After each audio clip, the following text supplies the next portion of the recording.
উম্মু আতিয়া রাদিয়াল্লাহু তাআলা আনহা বলেন, উমিরনা নুখরিজাল হুইয়াজ ওয়া যাওয়াতিল খুদুরে ইয়াউমাল ঈদাইনি।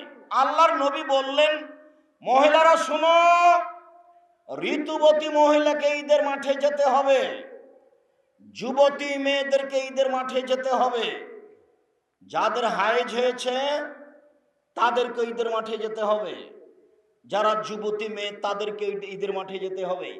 ইয়াশহাদনা জামাতাল মুসলিমিনা দাওয়াতাহুম, ওরা মুসলমানদের জামাতে উপস্থিত হবে এবং তাদের দোয়ায় উপস্থিত হবে।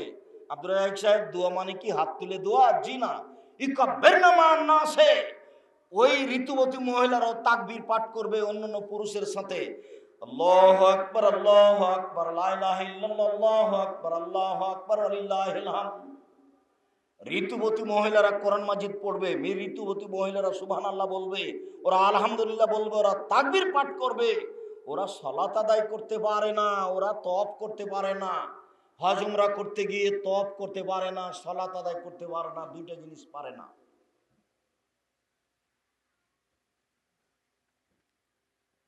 এছাড়া হাজিরা যা করছে ঋতুবতী মহিলারা তাই করবে। ঋতুবতী মহিলাকে ঈদের মাঠে যেতে হবে, যেতেই হবে। 5 ওয়াক্ত মসজিদে না যাওয়া ভালো, জুমার দিন মহিলাদের মসজিদে যাওয়া ভালো, ঈদের দিন মহিলারা ঈদের মাঠে যেতে বাধ্য। আমাদের দিকে জুমা মসজিদে মহিলাদের ইমামতিতে ঈদ চলে, এটা বিদআত।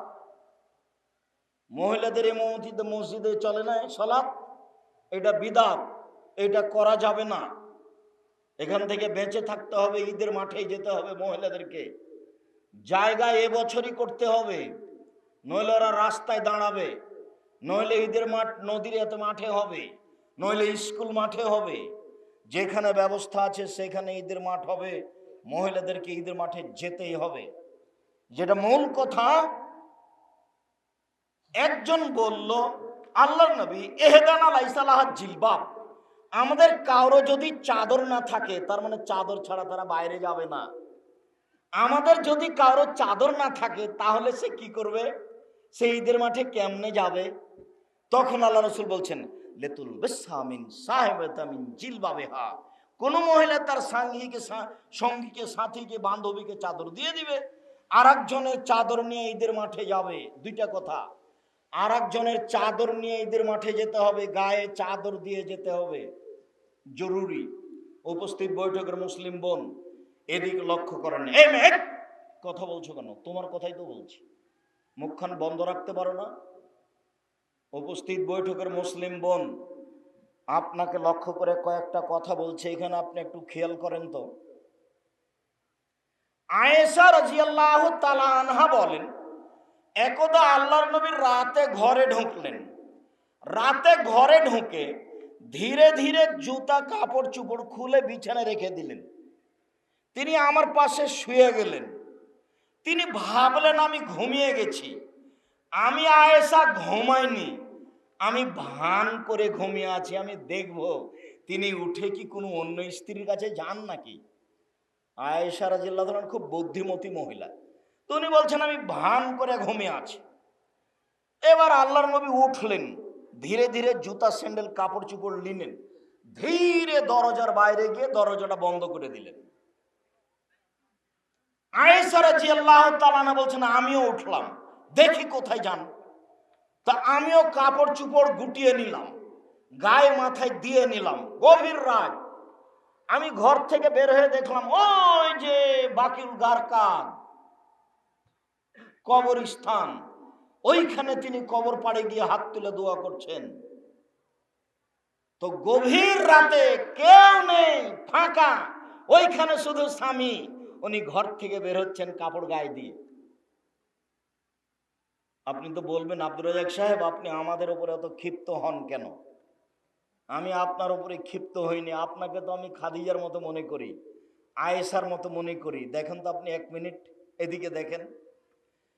আবু হুরায়রা রাদিয়াল্লাহু তাআলা আনহু বলেন, যা জিবরাইল ইলান নবী সাল্লাল্লাহু আলাইহি সাল্লাম, জিবরাইল একদা আল্লাহর নবীর কাছে আসলেন। আল্লাহর নবীর কাছে এসে বলছেন, আল্লাহর নবী, যা আতাত ইলাইকা খাদিজা ওয়া মাহা ইনাউন ফিহা তাআমুন ইদাম। ওই যে খাদিজা আপনার কাছে আসছে, ওর কাছে একটা বাটি আছে, বাটিতে তরকারি আছে, বাটিতে খাদ্য আছে। এটা আতাত ইলাইকা, যখন আপনার কাছে চলে আসবে তখন আপনি একটু বলবেন, খাদিজা ইকরা আলাইকা রব্বকে অমিন্নি।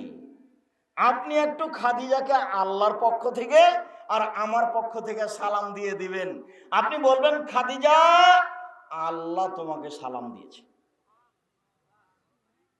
আর বলবেন, খাদিজা নবী জিবরাইল তোমাকে সালাম দিয়েছেন।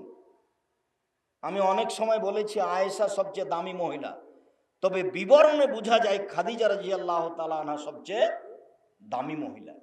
তার মানে কোনোদিনই আয়েশা রাদিয়াল্লাহু তাআলা আনহাকে আল্লাহ সালাম দেননি, কিন্তু খাদিজাকে কে সালাম দিয়েছেন?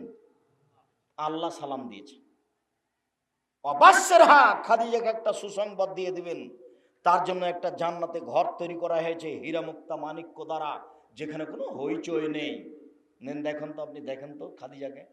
উপস্থিত বৈঠকের মুসলিম বোন, এদিকে শোনেন, আপনাকে আরো একটা কথা বলি, এদিকে খেয়াল করেন। এই মেয়ে, এদিকে খেয়াল করো, দেখেন আপনি একটু। হাজারা ইব্রাহিম বে সারাতা, ইব্রাহিম আলাইহিস সালাম তার স্ত্রী সারাকে নিয়ে হিজরত করলেন, এক এলাকা থেকে আরেক এলাকায় বের হয়েছেন, যাচ্ছেন। ফাদাখালা বিহা কারিয়াতান, তিনি একটা গ্রামে ঢুকলেন স্ত্রীকে নিয়ে। ফিহা জাব্বারুন মিনাল জাবাবেরা, সেই গ্রামে ছিল স্বৈরাচারী শাসক।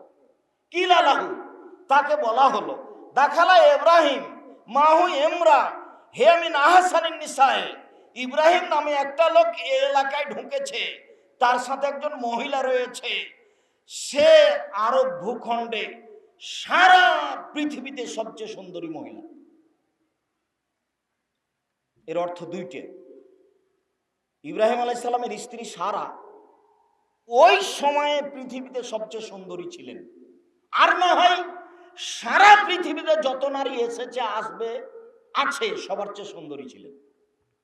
কথা বুঝাতে পারিনি। ফাআরসালা ইলাইহি, ইব্রাহিমকে ডেকে পাঠানো হলো। ডেকে পাঠিয়ে বলা হলো, মানিহা আল্লাতি মাকা, ইব্রাহিম আপনার সাথে যে মহিলা রয়েছে সেটা কে? তখন ইব্রাহিম আলাইহিস সালাম বললেন, উখতি, এটা আমার বোন। ফারাজা ইলাইহা, ইব্রাহিম আলাইহিস সালাম তার স্ত্রীর কাছে গেলেন। স্ত্রীর কাছে গিয়ে বলছেন, শোনো, আন্নি আখবার তোমার নাকি উখতি, আমি বলে দিয়েছি তুমি আমার বোন। ফালা তুকাযিবি বিহাদিসি, তুমি আবার আমাকে মিথ্যুক প্রমাণ করো না। তুমি আমার বলো না যে এটা আমার স্বামী, তুমি বলবে এটা আমার ভাই। মনে রেখো সারা, ইন আলালার যে মুমিন গায়রো গায়রোকে, আমি আর তুমি ছাড়া মাটিতে কোনো মুমিন পুরুষ নারী নেই। এই হিসেবে আমরা দুইজন ভাই বোন বটে। সারা মাটির ওপরে মাত্র দুইজন মুসলমান, আমি আর তুমি, এই হিসেবে আমরা দুইজন ভাই বোন বটে। এরপরে ইব্রাহিম আলাইহিস সালাম তাকে রক্ষা করতে পারলেন না। ফারসালা বেহা ইলাইহি, স্ত্রীকে তার কাছে পাঠিয়ে দিলেন। যখনই তিনি ঘরে ঢুকেছেন, ফাকামা ইলাইহা, স্বৈরাচারী শাসক তার দিকে আগিয়ে গেছে হাত বাড়িয়ে। তখন সারা বলছেন, থামেন, আগে ওযু হবে, 2 রাকাত সালাত হবে। সারা ওযু করলেন, 2 রাকাত সালাত আদায় করলেন। 2 রাকাত সালাত আদায় করে বলছেন, আল্লাহুম্মা ইন কুনতু আমানতু বিকা ওয়া রাসূলিকা, হে আল্লাহ, আমি যদি তোমাকে বিশ্বাস করে থাকি, তোমার রাসূলকে রাসূল বলে, ইব্রাহিমকে নবী বলে বিশ্বাস করে থাকি, ওয়া আহসানতু ফারজি ইল্লা যাওজি, আমার লজ্জা স্থান আমার স্বামী ছাড়া কাউকে ব্যবহার করতে না দিয়ে থাকি, এই 3টা কথা যদি ঠিক হয়, 1, আমি তোমাকে আল্লাহ বলে মানি, 2, আমি ইব্রাহিমকে নবী বলে মানি, 3, আমি কোনোদিন জিনা করিনি, এই 3টা কথা যদি ঠিক হয়, ফালা তুসাল্লিত আলাইয়া হাদাল কাফির, তাহলে এই স্বৈরাচারী শাসককে আমার উপরে জয় করো না। কথা বলা শেষই হয়নি, স্বৈরাচারী শাসক অজ্ঞান হয়ে পড়ে গেছে। হাদিস বুখারী মুসলিম। উপদেশ বইটা তোমার জন্য লিখেছিলাম, মুরব্বী, আপনার জন্য উপদেশ বইটা লিখেছিলাম। উপদেশ বইটাতে একটা আলোচনা আছে আল্লাহ ভরসা, সেখানে আলোচনাটা আছে কেন আপনি কে বড় লাভবান কে বড় ক্ষতিগ্রস্ত উপদেশ এই বইগুলো পড়তে চান না। হজের বইটা আমি আপনার জন্যই লিখেছি, পোশাকের বইটা আমি আপনার জন্যই লিখেছি। এদেশের বক্তব্য বন্ধ করতে হবে, তা আমি তাফসীর কি মিথ্যা হতে পারে লিখেছি। বক্তা শ্রোতার পরিচয় আমি বলিনি ইনি মিথ্যুক, আমি বলেছি শতকরা 98 জন মুফাসসির মিথ্যুক, আমি বলিনি ইনি মিথ্যুক, এ কথা আমি বলিনি। তুমি যদি বলতে চাও যে আমার মুফাসসিরের মিথ্যা দেখান, তাহলে আমি প্রস্তুত আছি। তোমাকে তো আমি সব সময় বলে আসছি, এটা তো আমি রোজ দেখাচ্ছি, প্রায় প্রতিদিনই দেখাই বললেই চলে। এ দেখো, এক পৃষ্ঠে 32 বছর 90 সাল থেকে বলছি আমি, এর একটা বাক্য যদি নবীর বাক্য হয়ে থাকে তাহলে আমি আর কোনোদিন জাতির সামনে বক্তব্য দিব না। কোরআন মাজিদের গায়ে মিথ্যা দোয়া লেখা আছে, ওপরে হেডলাইন লেখা আছে দোয়া ও খাতমিল কোরআন। কিয়ামত পর্যন্ত এমন কোনো মানুষ জন্ম নিবে না, নেই, যে এটা কত কোরআন খতমের দোয়া বলে প্রমাণ করতে পারে, অথচ লেখা আছে। তার নাম তাফসীর।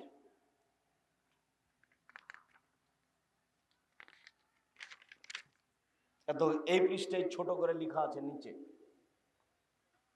ওখানে হেডলাইন লেখা আছে দোয়া ও খাতমিল কোরআন, কোরআন খতমের দোয়া।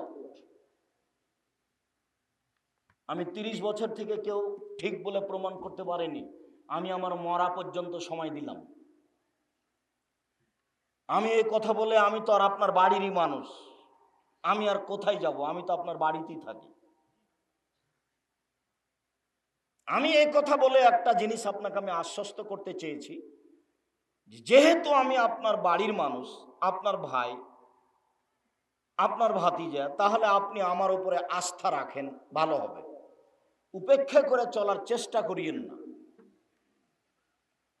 এদেশের মহিলা বৈঠকে মিথ্যা কথা চলে, এটা বন্ধ করতে হবে।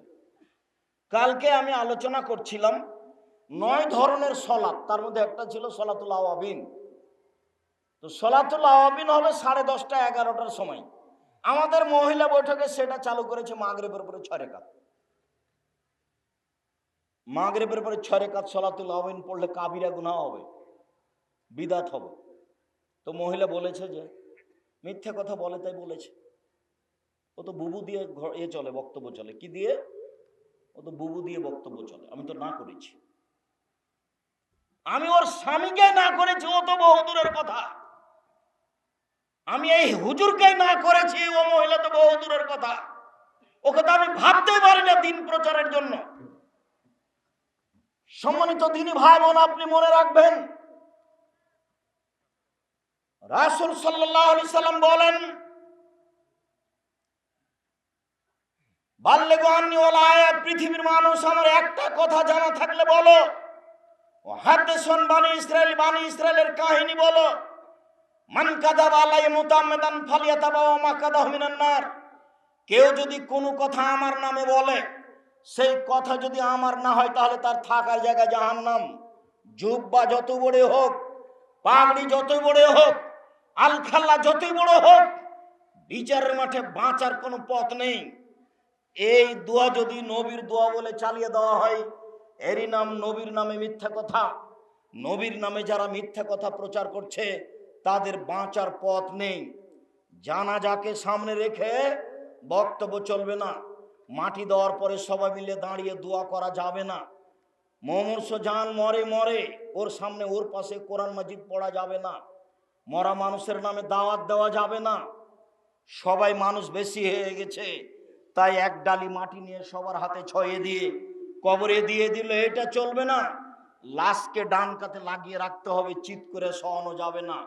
বুকের উপরে হাত রাখা যাবে না, পাশে রাখতে হবে। সবাই মিলে কবরস্থান ঘরে চতুর্দিকে দাঁড়িয়ে হাত তুলে দোয়া করা যাবে না। কবরস্থানে গিয়ে হাত তুলে দোয়া করতে হবে, এটা তার ব্যক্তিগত ব্যাপার। এখনই যেটা দেখলেন যে আয়েশা রাদিয়াল্লাহু তাআলা আনহার কথা বলতে যাচ্ছিলাম, যে আয়েশা রাদিয়াল্লাহু তাআলা না এইটুকু জায়গা যাচ্ছেন গভীর রাতে মাথায় কাপড় দিয়ে। সম্মানিত দিনী ভাই বোন, মিথ্যে কথাটা এসেছিল তা আপনাকে একটু শক্তভাবে শুনিয়ে রাখলাম। আমি এই মিথ্যে বক্তব্যের ভুক্তভোগী। আমার চোখের সামনে মানুষ মিথ্যে বক্তব্য দেয়, আমার চোখের সামনে মানুষ মিথ্যা তাফসীর করে, যেহেতু জনগণ তার সাথে, যার কারণে এটা তার পক্ষে সহজ। তাছাড়া এটা সহজ হতো না। ভুল পথে চলে এইভাবে অন্যায়কে ধর্মের নামে সহযোগিতা করে পরকাল হারায়েন না। আপনি আমার দিনী ভাই, আপনি আমার দিনী বোন। বলছিলাম, আবু হুরায়রা রাদিয়াল্লাহু তাআলা আনহু বলেন, রাসূল সাল্লাল্লাহু আলাইহি সাল্লাম বলেছেন, আদ-দুনিয়া কুল্লুহা মাতা, সারা পৃথিবী সম্পদ। খায়রুদ দুনিয়া খায়রুল মাতাল মারাতুস সালেহা, সম্পূর্ণ পৃথিবী হচ্ছে সম্পদ, আর উত্তম সম্পদ হচ্ছে আল মারাতুস সালেহা, ভালো স্ত্রী। আপনি আমার দিনী বোন, আপনি আমার দিনী চাচি, খালা, ফুফু, আপনাকে আমি একজন উত্তম মহিলা হওয়ার জন্য অনুরোধ জানাচ্ছি। আল্লাহ নবী বলছেন, আদ-দুনিয়া কুল্লুহা মাতা ওয়া খায়রু মাতাইদ দুনিয়া আল মারাতুস সালেহা, গোটা পৃথিবী সম্পদ আর উত্তম সম্পদ হচ্ছে মহিলা। আপনি আরো একটা কথা শুনে অবাক হবেন, আমার দিকে দেখেন। রাসূল সাল্লাল্লাহু আলাইহি সাল্লাম বলছেন, মালা আলা জারিয়াতাইনে, কেউ যদি দুইটা মেয়ের লালন পালন করে, তাহলে হাতা তাবলগা, মেয়ে দুটা বড় হয়ে গেল, বিবাহ শাদী দিয়ে দিল, হুয়া ওয়া আনা ফিল জান্নাতে হাকাজা, ও আর আমি জান্নাতে এইভাবে থাকবো। এইটা দেখা দিকে ফাজাম্মা, আঙ্গুল দুটি জমা করে রাখলেন। শোনো, কেউ যদি দুইটা মেয়ের লালন পালন করে, তাহলে আমি মুহাম্মদ সাল্লাল্লাহু আলাইহি সাল্লাম এবং সে মেয়ের বাপ জান্নাতে এইভাবে থাকবো। আবার বলছেন, কাফের ইয়াতিম ওয়ানা, কেউ যদি ইয়াতিমের লালন পালন করে, তাহলে সেই ব্যক্তি আর আমি জান্নাতে একসাথে থাকবো। তারপর আঙ্গুল দুটি আবার জমা করলেন, তবে ফাররাকা বাইনাহুমা, দুইটার মধ্যে একটু ফাঁক করে দেখালেন। আমি মনে হয় দুইটা হাদিস বুঝাতে পারলাম না। আবার বলবো কি? আবার বলি, দুইটা মেয়ের লালন পালন করলেও নবীর সাথেই থাকবে জান্নাতে। আর যদি এতিমের লালন পালন করে, তাহলে পাশে থাকবে, সাথে থাকতে পাবে না। মোটা কথা এবার হয়েছে কি? এতিমের লালন পালন করলে সাথে থাকতে পাবে না, পাশে থাকতে হবে। আর যদি দুইটা মেয়ের লালন পালন করে, তাহলে কোথায় থাকবে? নবীর সাথে থাকবে। আমি বলিনি এই কথা, এই কথা মুহাম্মদ সাল্লাল্লাহু আলাইহি সাল্লাম বলেন। রাসূল সাল্লাল্লাহু আলাইহি সাল্লাম বলছেন, এজা সাল্লাত খামসাহা, যখন কোন মহিলা 5 ওয়াক্ত সালাত আদায় করবে, অসামাত সাহরাহা, রমজান মাসের সিয়াম পালন করবে, আহসানাত ফারজাহা, জিনায় লিপ্ত হবে না, ওয়াতাত বালাহা, স্বামীকে মেনে চলবে, ফাল তাদখুল ফি বাবিন মিন আবওয়াবিল জান্নাত সাত, তার যে কোনো দরজাতে ইচ্ছাও ঢুকে যাবে জান্নাতে। 4টা কাজ করলে, 4টা কাজ করে পুরুষ জান্নাতে যাবে, এই কথা মুহাম্মদ সাল্লাল্লাহু আলাইহি সাল্লাম বলেননি। এই বাচ্চা, তুমি তো বুঝতে পারো না, তো তুমি তখন এসেছো কেন? একটু পায়ে বাহিরেই থাকতে। 4টা কাজ করে কোনো পুরুষ জান্নাতে যাবে, এই কথা মুহাম্মদ সাল্লাল্লাহু আলাইহি সাল্লাম বলেননি। তবে 4টা কাজ করে মহিলারা জান্নাতে যাবে, সব দরজায় খোলা, এই কথা মুহাম্মদ সাল্লাল্লাহু আলাইহি সাল্লাম বলেন। তবে আমি আর একটা কথা আপনাকে শোনাই, হাদিস বুখারী মুসলিম। আল্লাহ রাসূল বলছেন, কেউ যদি ওযু করার পরে বলে, আশহাদু আল্লা ইলাহা ইল্লাল্লাহু ওয়াহদাহু লা শারীকা লাহু ওয়া আশহাদু আন্না মুহাম্মাদান আবদুহু রাসূলুহু, তাহলে এর জন্য জান্নাতের সব দরজা খোলা। আল্লাহুম্মা জাল্লি মিনাত তাওয়াবিন ওয়া জাল্লি মিনাল মুতাতাহিরিন, এই দোয়া পড়লে নেকি হবে। তবে কি নেকি হবে, এই কথা মুহাম্মদ সাল্লাল্লাহু আলাইহি সাল্লাম বলেননি। ওযু করার পরে এই দোয়া পুরুষ পড়লে জান্নাত খোলা, নারী পড়লো জান্নাত খোলা। রাসূল সাল্লাল্লাহু আলাইহি সাল্লাম বলছেন, পৃথিবীর মানুষ শুনে রেখো, আল আম্বিয়া ফিল জান্নাহ, নবীগণ জান্নাতে যাবেন, অসিদ্দিক সত্যবাদীরা জান্নাতে যাবে, অশুহাদা ফিল জান্নাহ, শহীদেরা জান্নাতে যাবে, ও নিসাউ মিন আহলিল জান্নাহ, মহিলারাও জান্নাতে যাবে। এখানে সাধারণ পুরুষ নেই, মহিলারা জান্নাতে যাবে, তার সাথে একটু কথা লাগানো আছে। রাসূল সাল্লাল্লাহু আলাইহি সাল্লাম বলছেন, স্বামী যদি কোনো সময় রাগ করে তাহলে স্বামীর হাত ধরে ক্ষমা না নেওয়া পর্যন্ত কোনো কিছু খাবে না, এই মহিলা জান্নাতে যাবে। রাসূল সাল্লাল্লাহু আলাইহি সাল্লাম বলেন, খায়রুন নিসায়ে, মহিলাদের মধ্যে সবচেয়ে উত্তম ওরাই, জান্নাতে যাবে ওরাই, আল ওয়াদুদ আল ওলুদ আল আউদ, যারা বেশি বেশি সন্তান দিতে পারে, যারা বেশি বেশি স্বামীকে ভালোবাসতে পারে, যারা বেশি বেশি স্বামীর সাথে প্রেম বিনিময় করতে পারে, এরা নারীদের মধ্যে সবচেয়ে ভালো নারী। এই কথা মুহাম্মদ সাল্লাল্লাহু আলাইহি সাল্লাম বলেন। আবু হুরায়রা রাদিয়াল্লাহু তাআলা আনহু বলেন, রাসূল সাল্লাল্লাহু আলাইহি সাল্লাম বলেছেন, খায়রুন নিসায়ে, মহিলাদের মধ্যে সবচেয়ে উত্তম মহিলা সেই, এজা নাজারতা ইলাইহা সাররাথু, তার মুখের দিকে তাকালে সে আপনাকে খুশি করতে পারে। দুই, ওই যে আমার তাহা আতাথু, যেটা আদেশ করেন আদেশের সাথে সাথে পালন করে। তিন, ওই যা গিবতানহা, যখন আপনি বাড়িতে থাকেন না তখন হাফেজাত মালাকা ওয়া নাফসাহা, সে নিজেকে, আপনাকে আর তার নিজেকে, আপনার সম্পদকে আর নিজেকে হেফাজতে রাখে। স্বামী নেই এই সুযোগে কারোর সাথে মোবাইলে গল্প করে না। এই ছেলে, তুমি বিশ্বাস করো, এখানে বহু মানুষ আছে, বহু যুবক আছে, বহু নারী আছে যারা বলে এখন আমার স্বামী নেই, তুমি পরে কথা, আমার এখন স্বামী আছে, পরে কথা বলিও। তুমি তাহাজ্জুদ পড়ো কেন? তুমি তো মুনাফিক। তোমাকে বলছে, এই ছেলে তোমাকে বলছি, এইভাবে মেয়েদের সাথে প্রেম প্রীতি করে তাহাজ্জুদ পড়ে জান্নাত কেনার চেষ্টা করিও না। আজ থেকে তওবা করো, ফল ভালো হবে।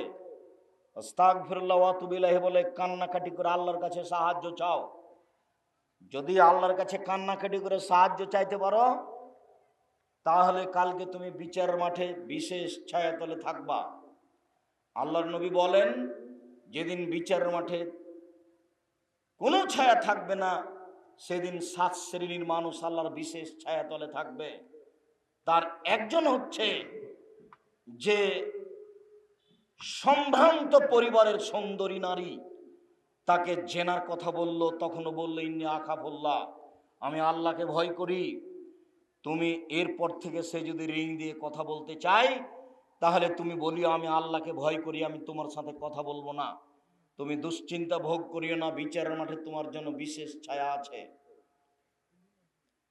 আরো আমি বলে রাখছি, এরকম পুরুষ নারীর জন্য জান্নাতুল মাওয়া আছে।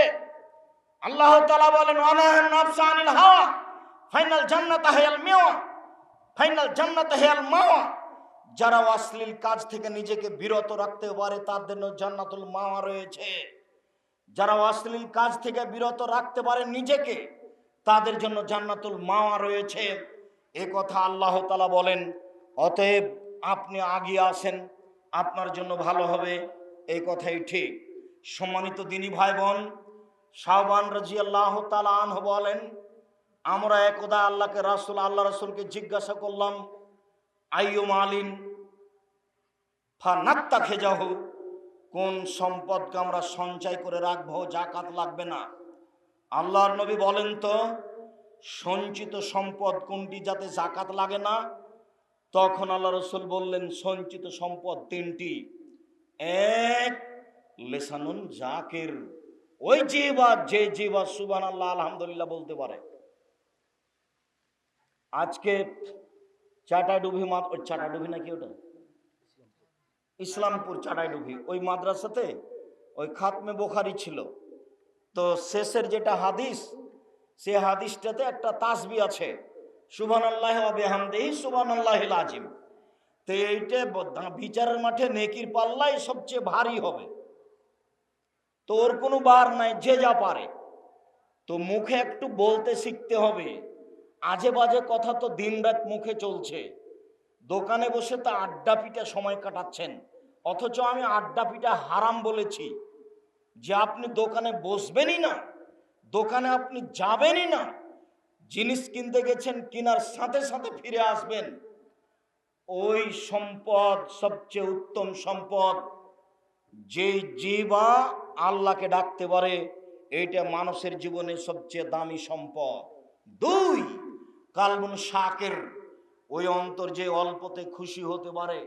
যাক, এবছর আম যা হয়েছে হয়েছে আলহামদুলিল্লাহ। যাক, এবছর আমের দাম যা পেয়েছি পেয়েছি আলহামদুলিল্লাহ। আলহামদুলিল্লাহ বলে না, খালি বলে এবছর আমের কিছু হলো না, টাকাটা মার গেল। এবছর সবসময় এটা লেগে আছে। কোন সময় সে আল্লাহর শুকরিয়া আদায় করতে পারে না। তিন, জাওজাতুন মুমিনাতুন তুইনু আলা দীনিহি, ভালো স্ত্রী যে তার স্বামীকে দিনের উপরে সহযোগিতা করতে পারে। এই ছেলে, ভালো স্ত্রী যে তার স্বামীকে দিনের উপরে সহযোগিতা করতে পারে। স্ত্রীকে সব সময় সজাগ থাকতে হবে। আজান হওয়ার সাথে সাথে স্বামীকে উঠাতে হবে, পানির ব্যবস্থা করে দিতে হবে, কাপড়ের ব্যবস্থা করে দিতে হবে, সলাতের কথা বলতে হবে, কোরআন তেলাওয়াতের কথা বলতে হবে। নিজে কোরআন তেলাওয়াত করবে, স্বামীকে কোরআন তেলাওয়াতের জন্য বলবে যে তোমার তো কোরআন মাজিদ মুখস্থ নাই, তুমি পড়তেও পারো না, সূরা ইখলাস তুমি সকালে 3 বার বিকালে 3 বার বলবা। যেই স্বামীকে দিনের উপরে সহযোগিতা করতে পারে, সে হলো সবচেয়ে উত্তম নারী। এদের জন্যই জান্নাত প্রতীক্ষমান রয়েছে, তারাই জান্নাতে যাবে। সম্মানিত দিনী ভাই বোন, আমি নারীদের ব্যাপারে আর একটু সতর্কতা পেশ করে বলে যাচ্ছি। রাসূল সাল্লাল্লাহু আলাইহি সাল্লাম বলেন, মা রাআইতু মা তারাক্তু ফিতনাতান আজারালে রিজালা মিনান নিসায়ে, আমার জীবনে আমি ছাড়িনি কোনো বস্তু যেটা পুরুষের জন্য বেশি বিপজ্জনক হতে পারে নারীদের চেয়ে। আমার জীবনে আমি ছাড়িনি কোনো বস্তু যেটা পুরুষের জন্য বেশি বিপজ্জনক হতে পারে নারীদের চেয়ে। নারী হচ্ছে পুরুষের জন্য সবচেয়ে বিপজ্জনক বস্তু। তিনি বলেন, মা রাআইতু মিন নাকিসা তাকলিন দীনিন আযাবাল রুব্বির রাজুলিল হাজিম, বুদ্ধিমানের বুদ্ধিকে নষ্ট করতে পারে নারী জাতি। একজন নারী একজন বুদ্ধিমানের বুদ্ধিকে এক নজরে একবার তাকালে তার বুদ্ধিকে নষ্ট করতে পারে নারী জাতি। এই কথা রাসূল সাল্লাল্লাহু আলাইহি সাল্লাম আফসোস করেই বলেছেন। রাসূল সাল্লাল্লাহু আলাইহি সাল্লাম বলেন, ইয়াকুমুদ দুখুল আলা নিসায়ে, তোমরা মহিলাদের কাছে যাওয়া থেকে বেঁচে থাকো, মহিলাদের কাছে গেলেই বিপদে পড়ে যাবা। তিনি বলছেন, লা ইয়াখলুন রাজুলুন বিইমরাতিন ইল্লা কালা সালিসুমা শয়তান, কোন মহিলার সাথে তুমি নির্জনে একাই বসো না, বসলে তৃতীয় জন শয়তান হবে। কোন মহিলার সাথে তুমি নির্জনে একাই বসো না, বসলে তৃতীয় জন শয়তান হবে। রাসূল সাল্লাল্লাহু আলাইহি সাল্লাম নারীদের ব্যাপারে সতর্ক করে বলেন, পৃথিবীর মানুষ ফাত্তাকু দুনিয়া ওয়াত্তাকুন নিসা, তোমরা মহিলা থেকে বেঁচে থাকো এবং পৃথিবী থেকে বেঁচে থাকো। মহিলা বিপজ্জনক বস্তু। আমি আপনাদেরকে অনুরোধ জানাচ্ছি, পরিবারকে ভালো করে কন্ট্রোলে রাখার চেষ্টা করুন, নইলে আপনার অজান্তে আপনার জন্য জাহান্নাম ঘোষণা হবে। 3 শ্রেণীর মানুষ জান্নাতে যাবে না। তার এক শ্রেণীর মানুষ হচ্ছে দায়ুস, যার বাড়িতে বেহায়াই রয়েছে, যার স্ত্রী মেয়ে নগ্ন পোশাক পরে চলে, স্কুল কলেজে যায়, তারা জান্নাতে যাবে না। তাহাজ্জুদ পড়েও হজ করেও বিষয়টি আমি আপনাকে শক্তভাবে নেওয়ার জন্য অনুরোধ জানাচ্ছি। 5 ওয়াক্ত সালাত আদায় করলেন ভালো কথা, স্ত্রী মেয়ের উপরে শক্ত হলেন না। তাহাজ্জুদ পড়লেন ভালো কথা, স্ত্রী মেয়ের উপরে শক্ত হলেন না। হজ করলেন ভালো কথা, স্ত্রী মেয়ের উপরে শক্ত হলেন না। সম্মানিত দিনী ভাই বোন, আমি আপনাদেরকে পরকালের আশায় দিনের উপরে শক্ত হওয়ার জন্য, বিশেষভাবে আমার দিনী বোনদেরকে আজ থেকেই, এখন থেকেই পর্দা করে স্বামীকে যথাযথভাবে মেনে চলার জন্য অনুরোধ জানাচ্ছি। কথার শেষে আপনাকে আমি একটা কথা বলে রাখছি, আমার মনে বড় সাধ, আমি এদেশের মাটিতে উন্নত মানের প্রতিষ্ঠান গড়ব ইনশাআল্লাহ। সেটাই জামিয়া সালাফিয়া ডাঙ্গিপাড়া পাওয়া রাজশাহী, সেটাই জামিয়া সালাফিয়া 6 মাইল বাবুগঞ্জ বরিশাল, সেটাই জামিয়া সালাফিয়া তেঘরা বিরল দিনাজপুর, সেটাই জামিয়া সালাফিয়া রূপগঞ্জ নারায়ণগঞ্জ ঢাকা। এই কয়েকটা প্রতিষ্ঠানে প্রায় 4000-এর বেশি ছাত্র পড়াশোনা করে। 300 জন এতিম থাকে, প্রায় 250 জন শিক্ষক শিক্ষিকা কর্মচারী রয়েছে, যাদের প্রতি মাসে বেতন আছে প্রায় 30 লক্ষ। আপনাকে আমি ওটা টেনশন ভোগ করতে বলিনি, আমি বলছি আপনি একটু দোয়া করবেন, আল্লাহ তুমি জামিয়া সালাফে কবুল করো। আর একটা অনুরোধ রাখছি, জামিয়া সালাফের পক্ষ থেকে যত বই পুস্তক আছে সেগুলো আপনাকে মূল্যায়ন করতে হবে। আপনি আবদুল্লাহর বই মিন্নাতুল বারি পড়ুন, গুরুত্বপূর্ণ বুখারীর ব্যাখ্যা। তাওজীহুল কোরআন আপনি পড়ুন, আদর্শ নারী, আদর্শ পরিবার, আদর্শ পুরুষ। আর বিশেষভাবে দুয়ার বইটি, হাত তুলে দোয়া করার প্রায় 42টি হাদিস উল্লেখ করা আছে, স্থান উল্লেখ করা আছে, কোথায় কোন দোয়া পড়তে হবে। আমার দিনী ভাই বোনকে এই বইগুলি সংগ্রহ করার অনুরোধ জানিয়ে, জামিয়া সালাফিয়ার জন্য দোয়া করার অনুরোধ জানিয়ে, জামিয়া সালাফিয়াতে ভর্তির তারিখ 1 জানুয়ারির 1 তারিখে হয়। আমি আপনাদের কয়েকটা প্রশ্নের উত্তর দিচ্ছি, সবাই স্টেজ থেকে বইগুলি সংগ্রহ করবেন, কেউ চলে যাবেন না। 100 টাকা, 200 টাকা, 250 টাকা বাড়ি যেতে যেতে খরচ হয়ে যাবে, এটা যেন আপনার কাছে ভারী না মনে হয়। বিশেষভাবে দেখেন, আদর্শ পরিবার, আদর্শ নারী, আদর্শ পুরুষ, কে বড় ক্ষতিগ্রস্ত, কে বড় লাভবান, দুয়ার বই, এই বইগুলি আছে কিনা। আবদুল্লাহর বই হাদিস মানতে বাধ্য, মিন্নাতুল বারি, এই বইগুলি। আর আজকের প্রোগ্রামটা মসজিদের উন্নয়নের জন্য। এখন দিবেন, কখন দিবেন, অবশ্যই এই মসজিদ আর ওই মক্তবুল উপলক্ষে সহযোগিতা করবেন। আল্লাহ কবুল করুক, আল্লাহুম্মা আমিন। কয়েকটা জিজ্ঞাসা, স্টেজ থেকে বইগুলি নেবেন, আমার হাতের বাম দিকে আছে। আরও মাসিক আল ইতেসাম পত্রিকা, 50টা প্রশ্নের উত্তর আছে। 12 জন মুফতি মিলে এই ফতোয়া বের করা হয়। এটা হচ্ছে জাতীয় সম্পদ, জামিয়া সালাফের মুখপাত্র পত্রিকা। ওই 25-30 টাকার জন্য কেউ খালি হাতে যাবেন না। দিনী বোন ভাই যারা আছেন, অবশ্যই স্টেজে এসে পত্রিকাগুলো নিয়ে যাবেন। আল্লাহ তৌফিক দান করুক, আল্লাহুম্মা আমিন। মৃত ব্যক্তির নিয়তে কোরআন খতম দেওয়া যাবে কি? জি না।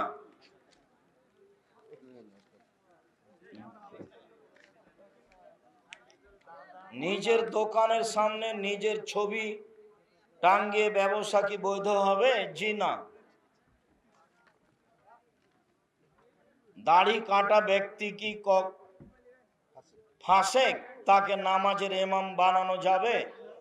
ফাসেক এই কথা ঠিক, তবে তাৎক্ষণিক ইমাম হতে পারে। ইমাম হলে আপনাদের মন খারাপ হলে তার নামাজ হবে না, আপনাদের হবে, এবং তার পরকালের পরিণতি। দাড়ি চাঁচা ছোট করা বড় পাপ। পিতামাতা অসুস্থ হলে যদি তারা হারাম কিছু জিনিস খেতে চায়, তাহলে কি দেওয়া যাবে? জি না, দেওয়া যাবে না।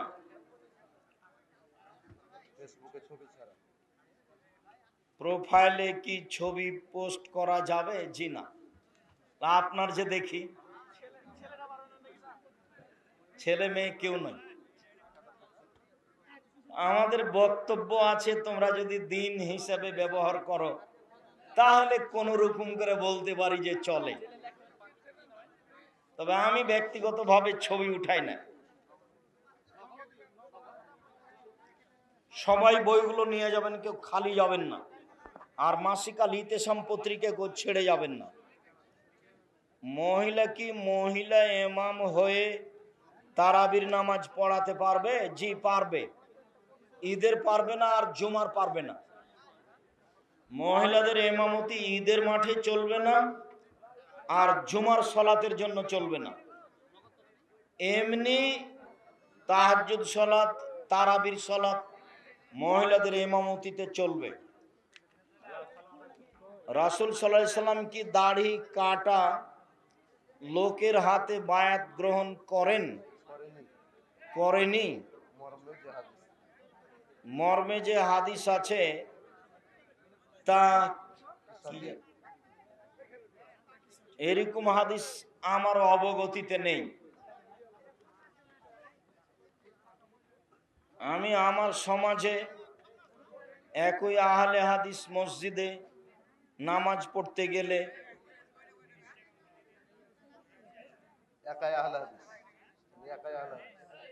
এক একজনে এক এক কথা বলে। এখন আমার কি করণীয়? আপনি ফজর আর আসর বাড়িতে পড়েন, বাকি টাইমে মসজিদে যায়েন, আপনার মতোই করবেন। যদি আপনাকে করতে না দেয় তাহলে বাড়িতে পড়বেন। ফসলের জমিতে ফসলের পরিবর্তে টাকা দিয়ে জাকাত দেওয়া যাবে?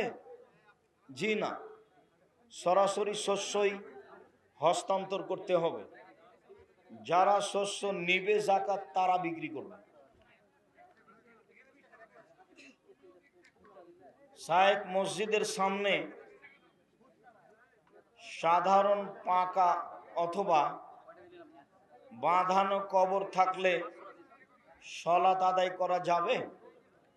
মসজিদের ডানে বামে পূর্বে পশ্চিমে কোথাও কবর থাকলে সলাত আদায় করা যাবে না, মধ্যে তো যাবেই না। পাশে কবরস্থান থাকলে প্রাচীর দিয়ে পৃথক করে দিতে হবে। আসসালামু আলাইকুম। বীমা কোম্পানিতে বা কোনো ব্যাংকে চাকরি করা যাবে কি? জি না, এগুলো সব সুদের সাথে সম্পৃক্ত। ব্যাংকে টাকা রাখা আর ব্যাংকে চাকরি করা দুটো এক নয়। আমার বাবাকে জাকাত দিতে বলি কিন্তু জাকাত দেয় না। এই ছেলে,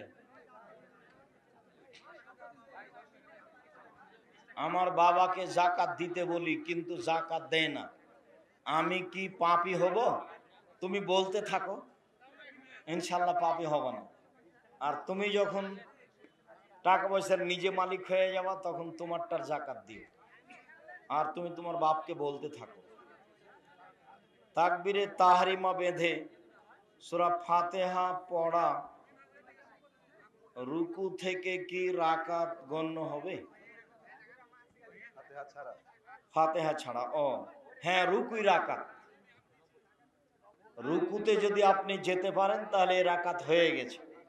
তো আব্দুর রাজাক সাহেব সূরা ফাতিহা পড়িনি যে, তো এটা পড়ার জায়গা নয়। এই জন্য আল্লাহর নবী রুকুকে রাকাতের মর্যাদা দিয়েছে, অতএব রুকুই রাকাত। কোন ইমাম চুল দাড়ি এবং বুকের লোম কি এটা কলব করলে তার পিছনে সলাত আদায় করা যাবে? সলাত চলবে, করা হারাম, করা কাবিরা গুনাহ। মসজিদের মধ্যে চেয়ারে বসে সলাত আদায় করা যায়? পছন্দ নয়, নিরুপায় হয়ে করতে পারে। অনেক আলেমগণ বলেন যে জিহাদের জন্য ডাক দিবেন রাষ্ট্রীয় প্রধান, আর যদি রাষ্ট্রপ্রধান অত্যাচারী শাসক হয় তাহলে জিহাদের জন্য ডাক দিবেন কে? তুমি দাওয়াত দিতে থাকো, কে ডাক দিবে এইটা তোমাকে দায়িত্ব নিতে হবে না। দাওয়াত দিতে থাকো, যেদিন পরিবেশ আসবে সেদিন জিহাদ করিও, নইলে ঈসা আলাইহিস সালাম করবেন, এই ধৈর্যের পরিচয় দাও। তুমি কারো পাল্লাতে পড়ে মনে হয় এই কথা বলছো। মুসাফা করার সময় দোয়া পড়া যাবে? জি না, আসসালামু আলাইকুম এটাই দোয়া। আসসালামু আলাইকুম। পৃথক হওয়ার পূর্বে সব পাপ ক্ষমা হয়ে যাবে। করোনার জন্য মুসাফা করছে না, চেয়ারই রাখেনি। কি ব্যাংকের ম্যানেজার, আমি সালাম দিয়ে ঢুকে বলছি চেয়ারটা কোথায় ভাই আপনার সামনে? আমি চেয়ারই রাখিনি, মুসাফা করবে সেই জন্য। আল্লাহ নবী বলছেন মুসাফা করার পরে হাত দুটা পৃথক হলে কি হয়ে যাবে? দুইজনের পাপ ক্ষমা হয়ে যাবে। শরীয়ত কিভাবে মানুষের কাছে উল্টে গেছে। অজু করার সময় ঘাড় মাসে করা যাবে কি? জি না, ঘাড় মাসে করা বিদাত। হাতে মেহেদি দেওয়া যাবে কি? পুরুষের জন্য হাতে মেহেদি দেওয়া হারাম, মেয়েরা হাতে এবং পায়ে মেহেদি দিতে বাধ্য।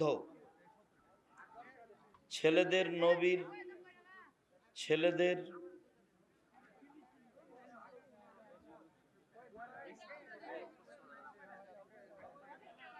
স্ত্রীর খাওয়া মাংসের হাড় নবী খেয়েছেন, এই কথা সত্য কি? ও আচ্ছা আচ্ছা, হ্যাঁ, আয়েশা রাদিয়াল্লাহু তাআলা গোস্ত হাড়ওয়ালা গোস্ত মুখে লাগিয়ে গোস্ত ছিঁড়ে খাওয়ার পরে ওই হাড় গোস্ত আল্লাহ রাসূলকে দিয়েছেন, তিনি ওখানে মুখ লাগিয়ে খেয়েছেন।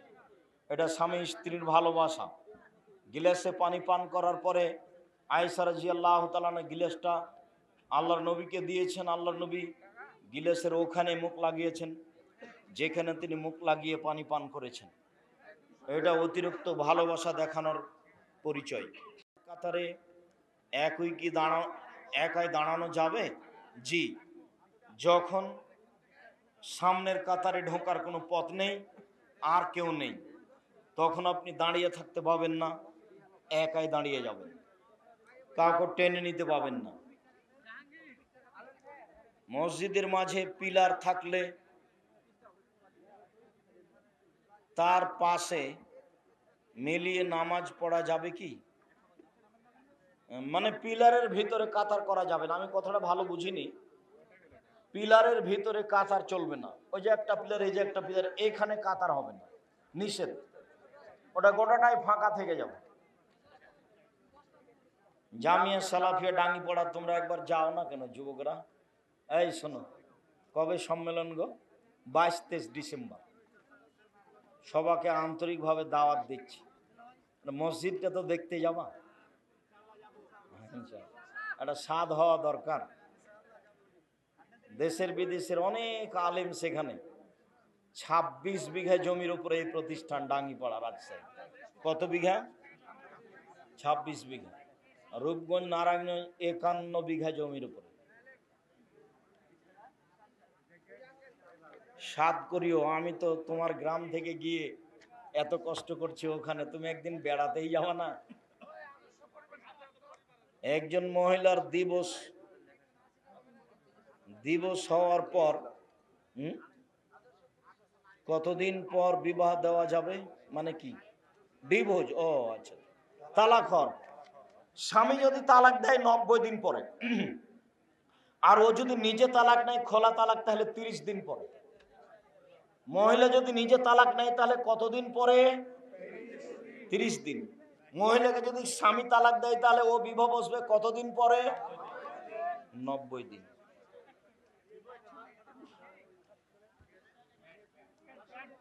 অজু অবস্থায় লজ্জায় স্থান দেখলে অজু নষ্ট হয়ে যায় কি? জি না। লজ্জায় স্থানের উপরে হাত পড়লে অজু নষ্ট হয় না। মাথার চুল দেখা গেলে অজু নষ্ট হয় না। নখ কাটলে অজু নষ্ট হয় না। বাচ্চাকে দুধ খাওয়ালে অজু নষ্ট হয় না। পরনের কাপড় খুলে আর একটা পড়লে অজু নষ্ট হয় না। উত্তেজিত হয়ে স্ত্রীলিঙ্গ পুরুষলিঙ্গে হাত লাগলে অজু নষ্ট হয়। পেশাব পায়খানা হলে অজু নষ্ট হয়। বায়ু আসলে অজু নষ্ট হয়। ঘুমিয়ে গেলে অজু নষ্ট হয়। স্বাভাবিকভাবে হাত লাগলে অজু নষ্ট হয় না। চোখে নজরে লজ্জাস্থান পড়লে অজু নষ্ট হয় না। কাপড় পরনের খুলে রেখে আর একটা কাপড় পরলে অজু নষ্ট হয় না। হাঁটুর উপরে কাপড় উঠলে অজু নষ্ট হয় না। বাচ্চাকে দুধ খাওয়ালে অজু নষ্ট হয় না। নখ কাটলে অজু নষ্ট হয় না। মহিলার মাথায় কাপড় না থাকলে অজু নষ্ট হয় না। জুমার মসজিদে মহিলাদের ব্যবস্থা নেই, অন্য জায়গা থেকে ইক্তেদা করতে পারবে? পারবে। ডানে বামে পূর্বে, সামনে থেকে নয়, উত্তরে দক্ষিণে পূর্বে দাঁড়াতে পারবে। মাইকের যোগাযোগে, তারের যোগাযোগে সামনে দাঁড়াতে পারবে না। পারে মানে কণ্ঠস্বরটা ওখানে যাবে। হাদিসে এসেছে নদীর এই পার ওপার, রাস্তার এই পার ওপার। মসজিদে একা নামাজ পড়লে তার সূত্রা কতটুকু? মসজিদে সূত্রা নেই। আপনি যে মসজিদে দেখছেন সূত্রা দিয়ে ভর্তি হয়ে গেছে, ধর্ম পাগল হয়ে গেছে। একজনের সূত্রা আর একজন তার সামনে রেখে চলে গেল। মানে কেমন ধর্ম হয়ে গেছে জানেন, নিজের মতো, সবকিছু নিজের মতো। মসজিদে সূত্রা লাগবে না। শুকরিয়া, জাযাকুমুল্লাহ খায়ের। দিনটা পূর্ণ প্রতিকূলে না থাকা সত্ত্বেও আপনারা অনেকে এসে